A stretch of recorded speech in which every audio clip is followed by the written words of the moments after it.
ladies and gents, and welcome to Xrissart. In this painting demonstration I will focus on the mixing action of PanPastels in conjunction with pastel pencils. The art supplies I used here are PanPastels, pastel pencils for very fine details, Glassine paper to protect the work area as I'm working, Kneaded Eraser to pick up pastel, masking film to mask the areas whilst working, and last but not least, my favourite surface to work on, Pastel mat. I was fortunate to be invited to present a live stream demonstration Q&A on the PanPastel YouTube channel, of which I will link in the description box below and a pop-up link in the right hand corner of the screen, where I invite you to keep on watching as I introduce a limited palette to mixing skin tones, particularly the commentary on the mixing action for the lady's skin. But before we get to that, I wanted to talk you through what I'm doing right now. Once I have my drawing on the surface, I use masking film by Xrissart to mask off the areas I want to protect. I then carefully use an Exacto blade to cut away the areas I want discarded. Now, the blade has to be super sharp so as to apply very light pressure and to ensure I don't cut through the surface. I've had quite a bit of practice here with this technique, but I'm careful all the time regardless. I pick up the Sofft tool sponge and pick up the pigment from the pan and gently apply on my surface, and I make very light strokes backwards and forwards, and just keep on applying until I cover the surface.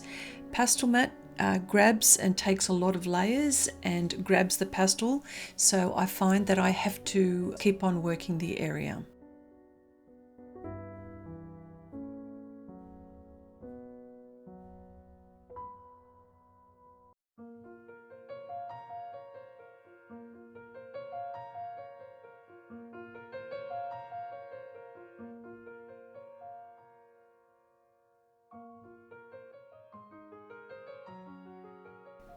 And here you see me use a knife and round cover, which is a number 1 Sofft tool, and you can see where I'm applying gentle strokes. And I've also picked up Violet Extra Dark, and it's working beautifully, as well as you can see gently layering and gently building layers on my surface to make it more 3D. Once I'm satisfied with the background, I then cut away another portion of the masking film and start to work the areas with the pans.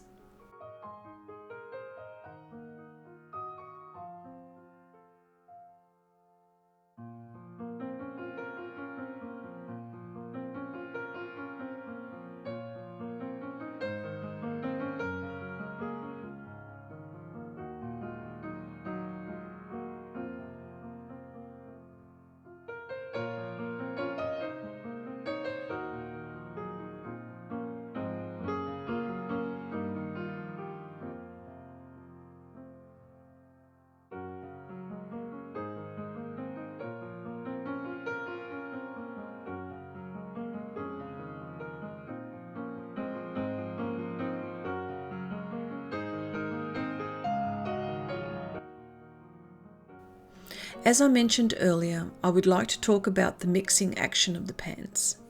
I mix in various ways. I use a separate piece of paper. This is a 110 GSM cartridge, but you can use any kind, so long as it's any kind of paper, so long as it's not going to absorb the pastel in the paper. This is a tool that I can't do without. I also mix on the surface from time to time. I apply base layers and carefully mix various pan colours to make the desired shades and keep on applying.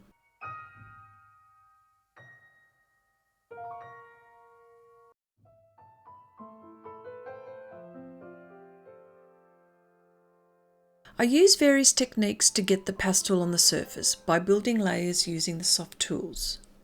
Pastel mat grabs the pastels, so I have to keep layering until I'm satisfied with the amount of pigment I've applied. I also use various bristle brushes, which helps me to concentrate on small and hard to get to and refined areas.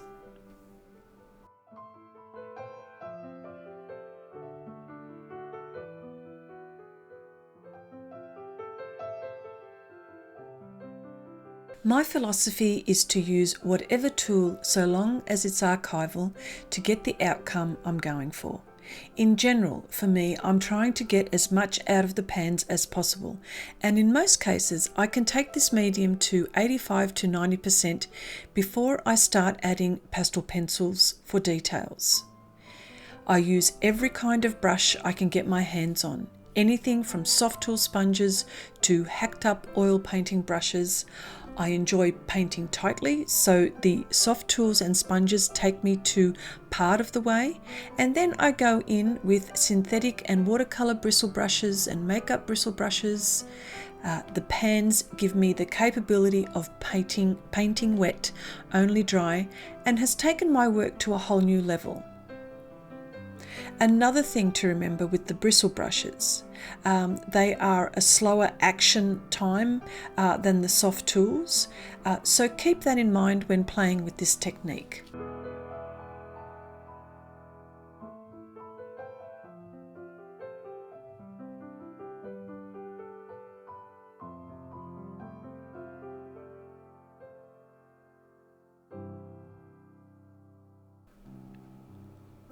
Pastel pencils work beautifully on the pan pastel layers. All the way during my project, I'm thinking about the tooth of the paper, because there are times when I'm not sure how long it will take to get my subject correctly on the surface, or for it to look the way I want it to look. Okay, so mixing skin tones with a limited palette. The colours I used were Permanent Red, Ultramarine Blue, Hansa Yellow, Burnt Sienna Extra Dark, Titanium White, and Black. The colour mixing action here would be the same action as if I were mixing with oils, acrylics, watercolour, or even gouache. Painting wet, only dry.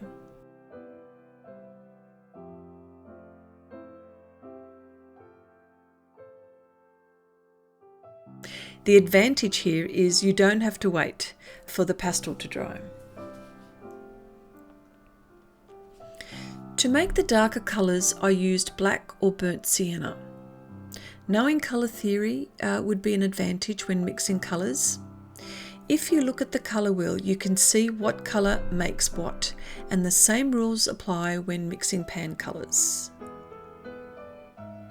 as does with any wet medium, so I recommend it would be a great idea to practice and see what happens when you mix pan colours.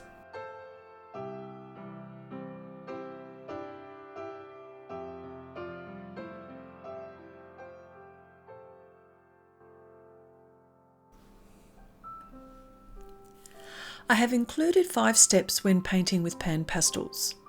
Number 1. Prepare mixing palette with the appropriate pan colours. Number 2. Block in lights and darks with soft tool sponges. Number 3. Build layers and get ready to refine areas with small soft tool applicators and other tools. Number 4. Refine areas with small bristle brush. Number 5. Apply pastel pencils to fine areas for polish and sparkle. I'm always playing and practicing and always trying to think outside the square.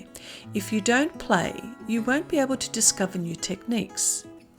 With me, I find I achieve the best results in my paintings when I've played and practiced.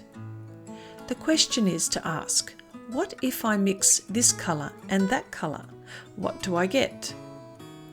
And I'm always using other tools and techniques, anything that will give me the result I'm looking for. So long as it's archival, there's no wrong or correct way of approaching painting ideas. If you get stuck and you think mixing this skin type or any skin type is not working for you, I suggest to do a practice on another piece of paper and see what happens when you start mixing the pans. Perhaps the surface you're using is not toothy enough for you to build layers, so therefore you have to keep that in mind. Surface has everything to do with it. And that's why I choose to paint on pastel mat, as it withstands many layers, and which is how I like to work.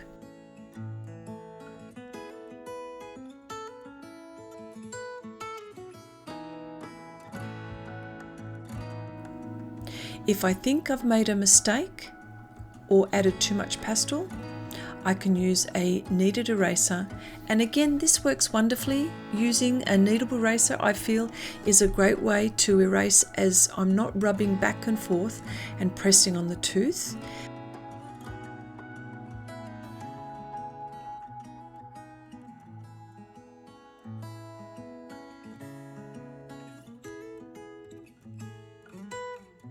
Again, as mentioned before, the pastel pencils worked well and are a very good companion to the pastel or the pan pastel layer. I was able to blend both the pastel pencil and pan on the skin area. The pastel pencils I have success with are Faber Castel Pitt, Stabilo Carbothello, Conte, Bruynzeel and Gioconda. These pastel pencils vary in softness or hardness, so it depends on the outcome you're looking for. I hope this video has been helpful. If you have questions about the supplies and techniques I used or use, please leave in the comment section below. I'm Chrissy. Thanks for watching, and keep on keeping on.